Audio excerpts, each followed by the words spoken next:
Gatsby stood in the center of the crimson carpet and gazed around with fascinated eyes. Daisy watched him and laughed her sweet, exciting laugh. A tiny gust of powder rose from her bosom into the air. That's the voice of the late Alexander Scourby, reading from The Great Gatsby by F. Scott Fitzgerald. The popularity of his jazz-era novel endures to this day, but as Serena Altschul tells us, the same cannot be said for a glamorous house that is said to have inspired it. Just yesterday morning, on the North Shore of Long Island, New York, a magnificent old home was knocked to the ground. Yet this is not your ordinary teardown. This is a house with a storied past.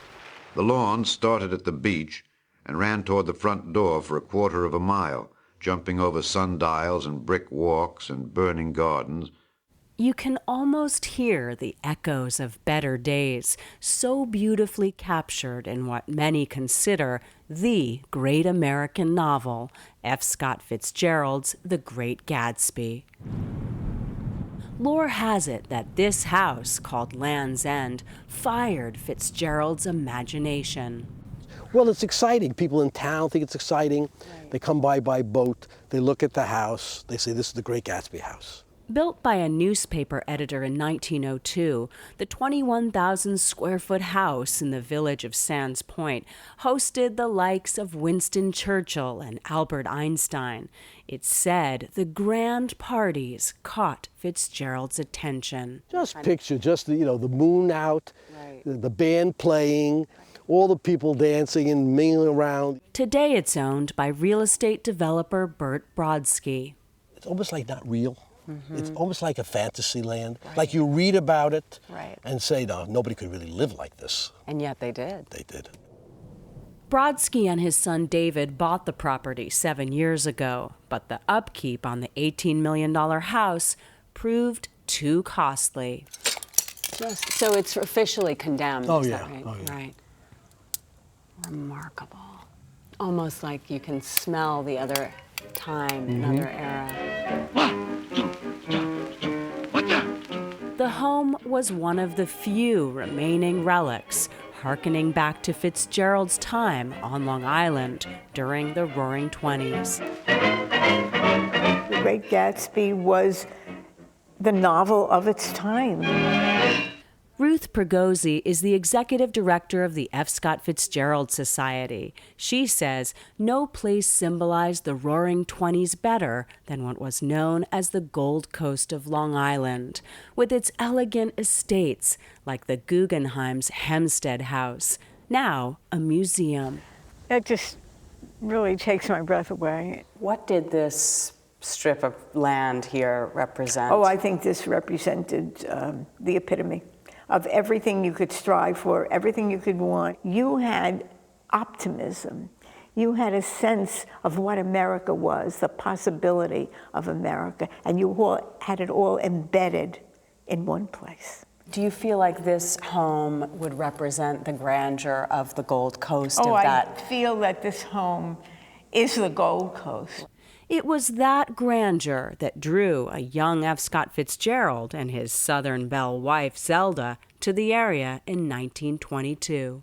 Scott Fitzgerald was in his 20s Yes. when he wrote The Great Gatsby. Yes. Mm-hmm. Extraordinary. How do you do, old sport? I'm Gatsby. As seen in the 1974 film starring Robert Redford, the novel tells the story of a Wall Street trader named Nick Carraway, who rents a summer cottage next to the mysterious J. Gatsby, who's famous for his lavish parties. The bar is in full swing, and floating rounds of cocktails permeate the garden outside until the air is alive with chatter and laughter and casual innuendo and introductions forgotten on the spot. If you read one of the party scenes in The Great Gatsby, it is a compression of everything that's going on at that time. At twilight, Fitzgerald would sit on this porch, gazing across the bay with writer Ring Lardner toward grand parties.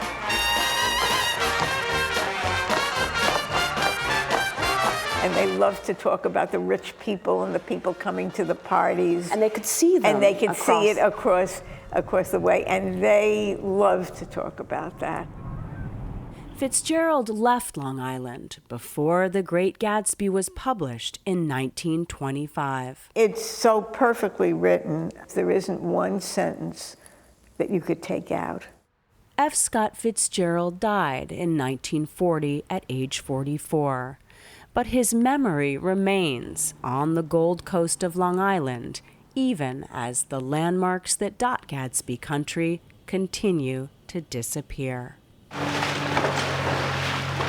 Despite protests from historical groups, Bert Brodsky says they had no choice but to tear down the dilapidated house.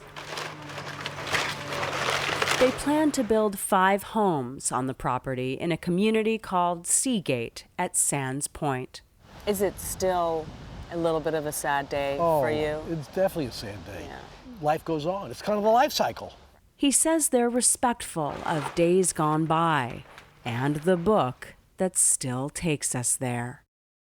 So we beat on, boats against the current, borne back ceaselessly into the past.